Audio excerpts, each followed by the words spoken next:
Hi, hopefully day 2 has been going well for you all.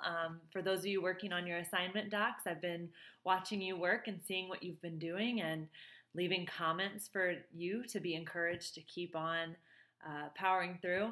And if you're working from home in a notebook, just know that I know you're working hard and keep it up. I've been connecting with a lot of families that have questions. And again, please reach out if you're struggling or if you need some help. I am here. And to be honest, I'm a little bored, so I am happy to help you. I wanted to talk to you guys about a little project that Miss Jaber and I came up with for our classes. We miss you a ton, and we're able to connect with each one of you and tell you how much we miss you, but you guys are not able to see one another yet. You're not able to see each other yet. And so we were thinking a way that we could connect you guys with one another is doing a class shout out each day. So this is how it's going to look. I have this jar, and it's full of names of people from our class. So each day I'm going to pull out 3 names. So tomorrow you'll see that I'm going to announce 3 names. Ooh, I just pulled out a Liam. See? Okay, so they're all in here. Tomorrow I'm going to pull out 3 names, and then you're going to be able to give those 3 people a shout out. You can give a compliment. You can think about what you miss about that person and highlight that in your shout out. You can say a funny joke or a funny memory that you have with that person. You could write down 3 words that describe each one of the people, but just think about what makes that person special.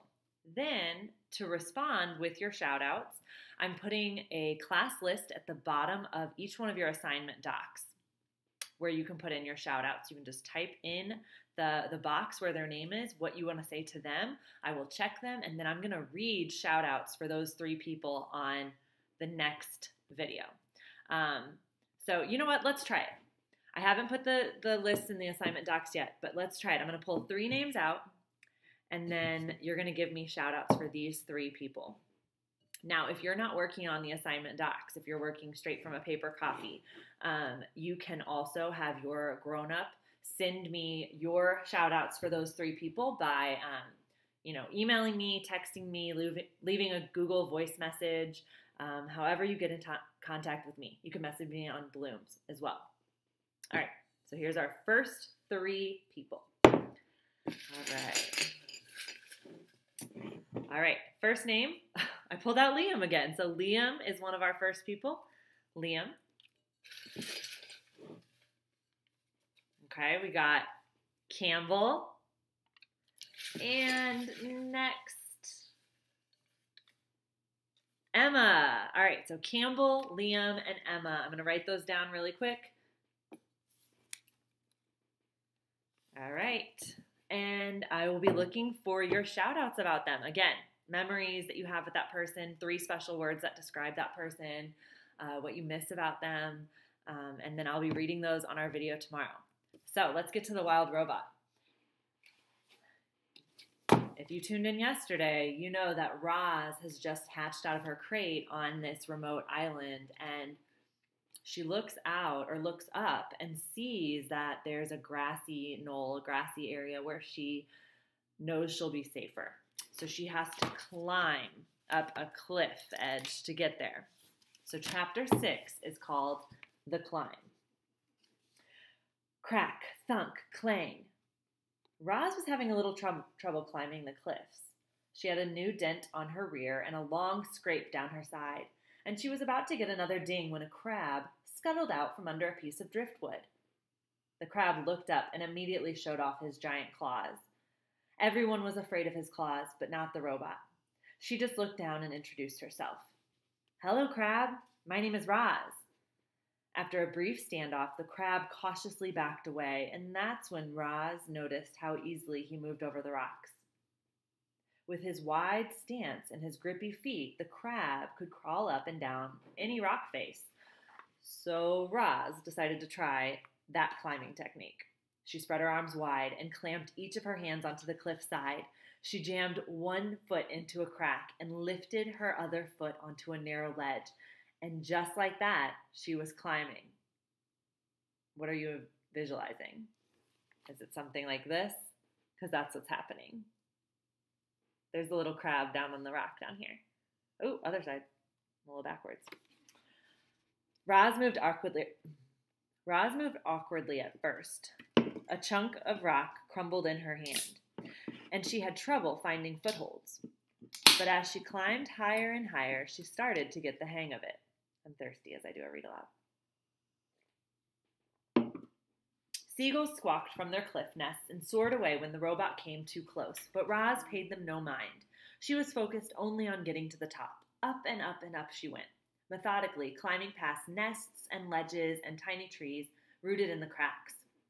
And before long, our robot felt the soft soil of the island beneath her feet. Chapter 7, The Wilderness.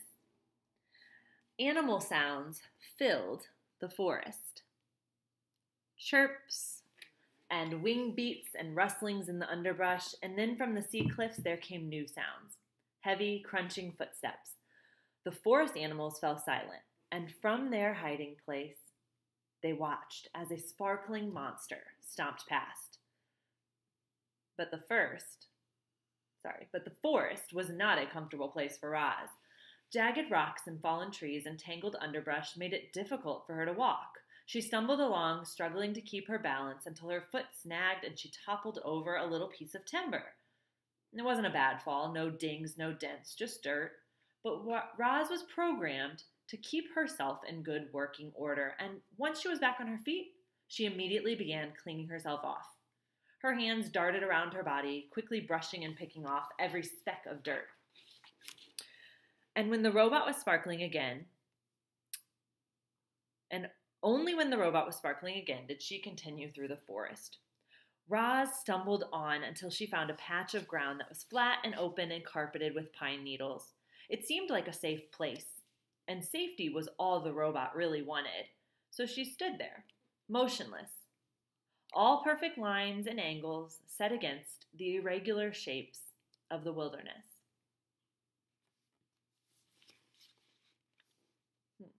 So we just learned something that the character truly, truly wants, and that is for safety. So we'll pay attention to that as we keep reading. Chapter 8, The Pine Cones. If you stand in a forest long enough, eventually something will fall on you. And Roz had been standing in the forest long enough. A gentle wind whispered through the treetops, and then, thunk, a pine cone bounced off her head. The robot looked down and watched the pine cone roll to a stop. It seemed harmless, so Roz went right back to doing nothing. A few hours later, a gust of wind rushed through the treetops, and then, thunk, the robot looked down as another pine cone rolled away. And then, a few hours later, a howling wind tore through the treetops. It bent trunks and shook branches, and then, thunk, thunk, thunk, pine cones began raining down. Thunk, thunk. Roz felt something like annoyance. Thunk, she quickly scanned the area for somewhere safe from pine cones, and she spotted the perfect place when she looked up at the huge, rocky shape that towered above the forest. Chapter 9, The Mountain. Roz was now stomping her way up the mountain. Dense forest and rocky outcrops forced the robot to zig and zag and backtrack. But after an hour of steady hiking, she arrived at the craggy mountain peak. Grasses and flowers and shrubs sprouted from every pocket of soil, but there were no trees at the top. Roz was safe from those annoying pine cones. She dusted herself off and then carefully climbed up a leaning slab of stone to the very highest point of the entire mountain. The robot slowly turned her head completely around. She saw the ocean stretching to the horizon in every direction, and in that moment, Roz learned what you and I have known since the beginning of this story. In that moment, Roz finally realized she was on an island. Roz looked down and surveyed the island, starting from the sandy southern point. The island grew wider and greener and hillier until it finally jutted up into the rocky cone of a mountain. In some places, the mountain fell away, leaving cliffs. A waterfall rushed off one cliff and fed a river that wound its way through a great meadow in the center of the island. The river flowed past wildflowers and ponds and boulders and then disappeared into forest. Blurry shapes suddenly cut through the robot's vision. She focused her eyes and saw vultures circling above the foothills. Then she noticed lizards warming themselves on a distant rock. A badger peeked out from a berry bush. A moose waded through a stream. A flock of sparrows turned in perfect unison above the trees. The island was teeming with life, and now it had a new kind of life, a strange kind of life, artificial life. Look how big she is. Pretty big. Chapter 10, The Reminder. I should remind you, reader, that Roz had no idea how she had come to be on this island. She didn't know that she'd been built in a factory and then stored in a warehouse before crossing the ocean on a cargo ship. She didn't know that a hurricane had sunk the ship and left her crate floating on the waves for days until it finally washed ashore. She didn't know that she'd been accidentally activated by those curious sea otters. As the robot looked out at the island, it never occurred to her that she might not belong there. As far as Roz knew, this is her home. Chapter 11, The Robot Sleeps. Roz stood on the peak and watched the sun sink behind the ocean. She watched shadows slowly spread over the island and up the mountainside. She watched the stars come out one by one until the sky was filled with a million points of light. It was the first night of the robot's life. She activated her headlights, and suddenly bright shafts of light were beaming out of her eyes from illuminating the whole mountaintop. Too bright, so she dimmed them. Then she turned them off and sat in darkness and listened to the chorus of the nighttime chirps.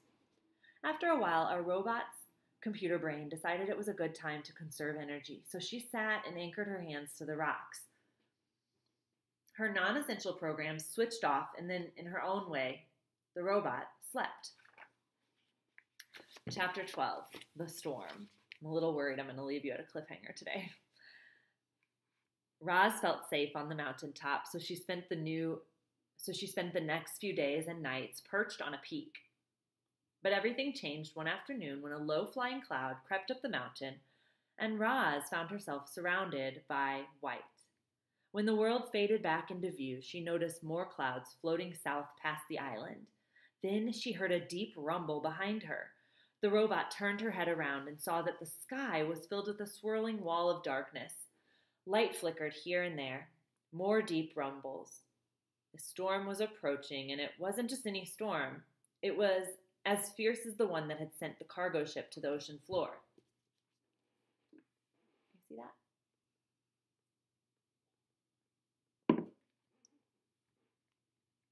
The wind picked up, and the first drops of rain tapped against the robot. It was time to go. Roz unclamped her hands and began sliding down the peak. Hot sparks flew from where her body scraped against the leaning slab of stone. As soon as her feet hit soil, she was off and running. The rain fell harder. The wind blew faster. The lightning flashed brighter, and the thunder cracked louder. So much rainwater was falling that rushing rivers of runoff started springing up everywhere. Roz splashed down the mountain, searching through the gloom for any kind of shelter, but she should have watched where she was going. Her heavy feet slipped and tripped, and she tumbled right into a mudslide. Our robot was helpless. The river of mud whisked her downhill, slamming her into rocks and dragging her through bushes and sweeping her straight toward a cliff. Mud was pouring off the cliff like a waterfall. Roz frantically clawed at the ground, grasping for anything she could hold on to, but the flow only carried her faster toward the edge. And just as she was about to plunge over the side, she came to a hard, sudden stop. Mud surged around her, spraying into her face and pinning her against some solid thing. She blindly felt with her hands and recognized the thick roots and trunks of a pine tree. In an instant, she was pulling herself up into the branches. The wind whipped across the mountainside, and Roz heard the familiar thunk of pine cones pelting her body.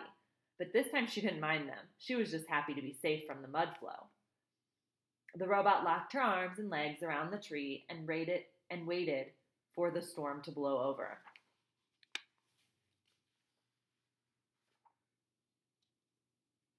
Should I read chapter 13? Yeah, because the next chapter is going to be a good one to stop at. Chapter 13, Daybreak. I'm sorry, the chapter is called Aftermath. Daybreak and the storm had passed, but the sounds of water were everywhere. The air was filled with the dripping sounds of mountain runoff and the sloshing sounds of flooded streams, and then came a very different sound. It was the clanging sound made when a robot slips on a wet rock. There were quite a few clangs that morning as Roz worked her way downhill. She scanned the aftermath of the storm. Giant mounds of mud and debris had formed below the cliffs. The island's central river had crested its banks and spilled into the nearby fields and forests. Some trees had been uprooted.